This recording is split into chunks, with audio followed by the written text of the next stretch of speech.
क्योंकि इस बार जो विपक्ष रणनीति बना रहा है वो 2014 से अलग है, 2019 से अलग है। इस बार थोड़ी रणनीति बिखरी बिखरी नहीं है, संभल कर हर कोई राजनेता बयान दे रहा है। तो आप किस तरह से देख रहे हैं? रवि जी, ये 2024 का जंग नहीं, लोकतंत्र का महापर्व होगा, महायज्ञ होगा, जिसमें जनता अपने वोटों की आहुति करेगी। ऐसा कोई भी राजनीतिक दल आज भारत में नहीं है जिसकी कहीं ना कहीं सरकार ना रही हो, किसी कालखंड में लोगों ने उसका शासन नहीं देखा हो।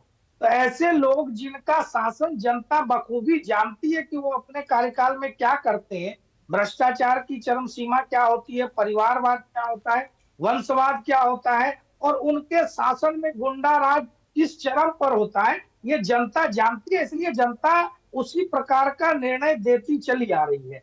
अब सारे लोग इकट्ठे हो जाए तो ऐसे प्रयोग भी कई चुनाव में हमने देखे। उत्तर प्रदेश में तो 2019 के चुनाव में बहुत बड़ा महागठबंधन बना था। दो ऐसे दल जो लगातार 30 साल तक सत्ता में रहे, वैसे दलों का गठबंधन बना था। लेकिन परिणाम क्या हुआ? तो लोग जागरूक हो चुके हैं, जनता समझती है, मुद्दों की समझ है, और सबसे बड़ी बात है कि नेतृत्व के प्रति विश्वास। जो नेता जनता को विकल्प देने की बात कर रहे हैं, उनके प्रति क्या जनता में विश्वास है? समस्याएं हो सकती हैं, समस्याएं हैं, लेकिन उसका समाधान कौन दे सकता है, इसके प्रति जनता किस नेतृत्व की ओर आशावान है, ये जनता ने समय समय में चुनाव में दिखाया है। और ये आप भारत की जो चुनावी प्रक्रिया है उसमें तो एक एक सीट पर चुनाव लड़ा जाता है ना।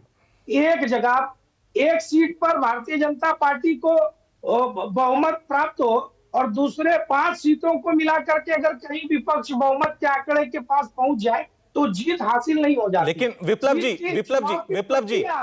जी आप कह रहे हैं कि गठबंधन कई बार हुआ है, लेकिन अभी मैं आपको थोड़ा सा वो आंकड़े बता रहा हूं। बिहार में जब महागठबंधन हुआ, तेजस्वी और नीतीश कुमार एक साथ हो जाते हैं तो बीजेपी बैकफुट पे आ जाती है।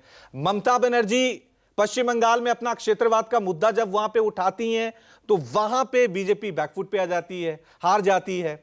दक्षिण में बीजेपी अभी अपना प्रभुत्व नहीं बना पाई है, वहां पे राहुल गांधी भारत जोड़ो यात्रा के जरिए और मजबूत होते हुए नजर आ रहे हैं।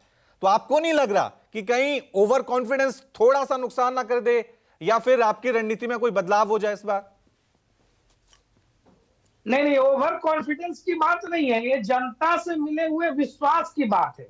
और जनता समय समय पर अलग अलग चुनाव में दिखाती रही है इनको, उनकी समझदारी पर मुझे कोई शक नहीं है। मुझे मालूम है कि जनता को नरेंद्र भाई मोदी जी के कार्यों पर, उनकी नीति पर और अपने प्रधानमंत्री के वैश्विक स्तर पर बढ़ते हुए प्रभुत्व पर, भारत की बढ़ती हुई ताकत पर जनता को यकीन है।